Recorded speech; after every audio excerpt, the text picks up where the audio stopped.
কিমান আৰু মই এই ঘৰৰ কণ্ডিশ্যন ফেচ কৰিম বে ভাইটিৰ পঢ়া শুনা ঘৰ ভাড়া আবে এনেকুৱা লাগিছে মৰি যাম বে কি কবি ৰে ভাই তইতো জানই মোৰ দাদাই আগতে মোক বিৰাট ভাল পাইছিল কিন্তু এতিয়া ভাল নাপায় কাৰণ মই বেয়া বস্তু খাওঁ দাদাৰ কথা নুশুনো এনেকুৱা লাগে এই দুনিয়া এৰি গুচি যাম বে এই ফাল্টু নেকি বে তোৰ দাদা এজন নাম থকা চাকৰি কৰা ব্যক্তি লাগিলে তোক 10-12 হাজাৰ টকা দি দিব পাৰে কিন্তু মোক চোৱা নাই বে না মোৰ দেউতা আছে না মা আছে বন্ধু আচলতে মই চাগে বহুত দুখী মানুহ দুখ লাগে ৰে বন্ধু দুখ নকৰিবি বে বন্ধু আমি আমাৰ এই জীৱন নিজেই চলাব লাগিব আৰু তই কি ভাবিছ দাদাই মোক পইচা দিয়ে বিলিভ কৰ দাদাই মোক এটকাটো দূৰৰে কথা ভালকে মাত বোলেই নকৰে বে এইটো মোৰ জিন্দগী য'ত কোনো সুখ নাই বে বুজিছো বন্ধু তোৰ দুখ কিন্তু মালৰ কাৰণে মানিটো মেনেজ কৰিবই লাগিব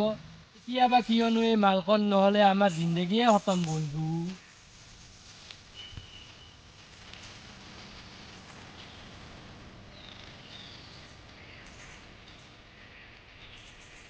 তই চিন্তাই নকৰিবি বে মই চব মেনেজ কৰি আছোঁ এতিয়া ব'ল বহুত দেৰি হ'ল বল বল বল বল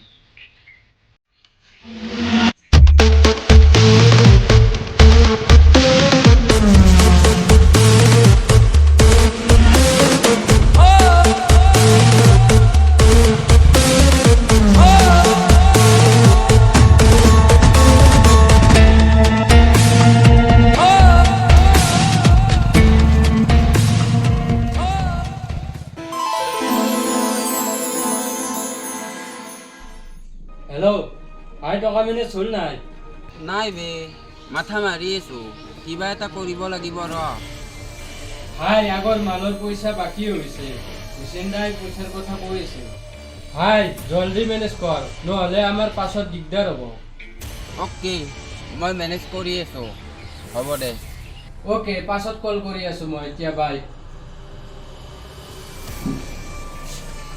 দাদা তই ক'ৰবালৈ যোৱা নেকি কাম এটা আছে মোৰ তই কলেজ যোৱা নাই নেকি দাদা তই এই নিষেধিত বস্তু খাবলৈ বাদ নিদিয়া কিয় তোৰ অবিহনে মোৰ কোনো নাই তোৰ যদি কিবা এটা হয় মোৰ কি হ'ব ভাইটি তই মোক বেছি জ্ঞান দিব নালাগে আৰু শুন তই এইবোৰৰ মাজত সোমোৱাবলৈ কোনো দৰকাৰ নাই বুজিছ নহয় কিন্তু দাদা হ'ব তোক ক'লো নহয় এতিয়া যা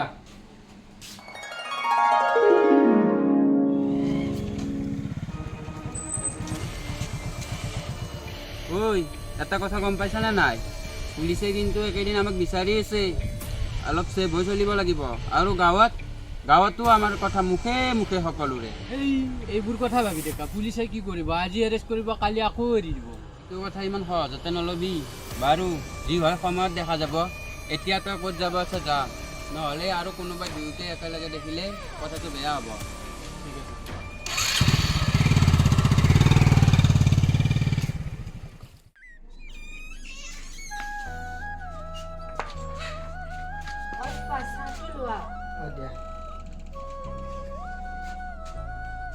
মা শুনাচোন আজি জুলিক ক'বা মই কলেজত ড্ৰপ কৰি দিব নোৱাৰিম মোৰ এখন ইমাৰ্জেঞ্চি মিটিং এটেণ্ড কৰিব লগা আছে ঠিক আছে মই তাইক বাৰু কম শুনাচোন এই যে তোমাৰ সৰু ভাইটি আছে তাক অকণমান বুজাবাচোন সি ল'ৰাটো দিনক দিনে বহুত বেয়া হৈ যাবলৈ ধৰিছে মোৰ অন্ততঃ দুয়োটা ল'ৰা ভাল হোৱাটো মই বিচাৰোঁ তুমি যেনে তেনে তাক বুজাবা দেই শুন কি বুলিনো বুজাম তুমিয়ে কোৱা মা যিটো ল'ৰাই নেকি ৰাতি 12 বজাত বাহিৰত বন্ধুৰ সৈতে লগ হৈ মদ ভাং ড্ৰাগছ এইবোৰ সেৱন কৰে সেই ল'ৰাটোক মই কি ক'ম এনেকুৱা লাগে মোৰ পল্লৱ নামৰ কোনো ভায়েই নাই তথাপিও শুন এবাৰ চেষ্টা কৰি চালে নিশ্চয় ভালৰ ফালে আহিব মোৰ আশা দুয়োজনে এজন ভাল ল'ৰা হৈ আগবাঢ়ি যাওঁ বুলি মই বহুত আশা কৰি আছোঁ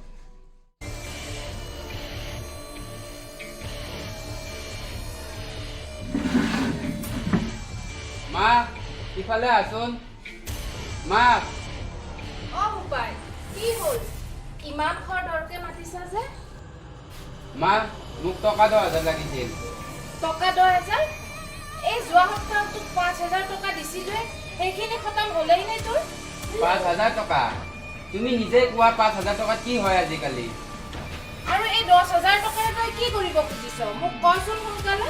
তোমাক এমন কিয় লাগে? তোমাক পইচা খুজিছো, পইচা দিয়া, আৰু নিদিলে নাই। আৰে ভাইটি কিয় লাগে তোক ইমান টকা? আৰু তই যেতিয়ালৈকে ড্ৰাগছৰ দৰে বিষাক্ত বস্তুবোৰ খাব বাদ নিদিয় আৰু তেতিয়ালৈকে এইখন ঘৰত তই এটকাও নোপোৱা। তই কি ভাবিছ? মই কি তোৰ মানিৰ ওপৰত ডিপেণ্ড কৰিছো? এইটো কেতিয়াও নাভাবিবি। মই আহিলোঁ। আৰু এটা কথা শুন, এইখন ঘৰত মই আৰু কেতিয়াও ভৰি নিদিওঁ। মা, মই আহিলোঁ। পল্লৱ পল্লৱ কলৈ যাৱ তই? আমাক এৰি হ'ব, এই হ'ব। ঘৰখন এৰি? হ'ব তাক যাব দে তাক।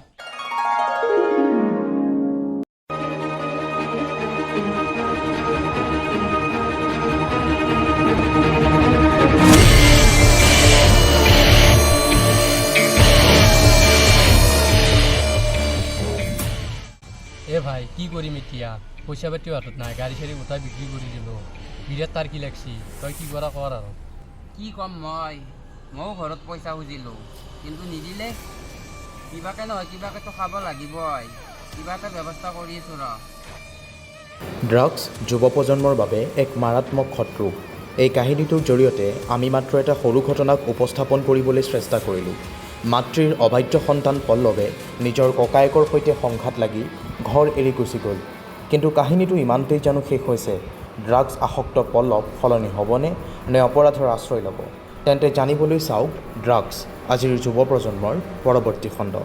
মনত ৰাখিব, remember, drug and use can destroy you and your family. Please stay away from drugs and try to build a healthy society because drug use can lead to you becoming a criminal. Stay well, fight drugs again. Thank you.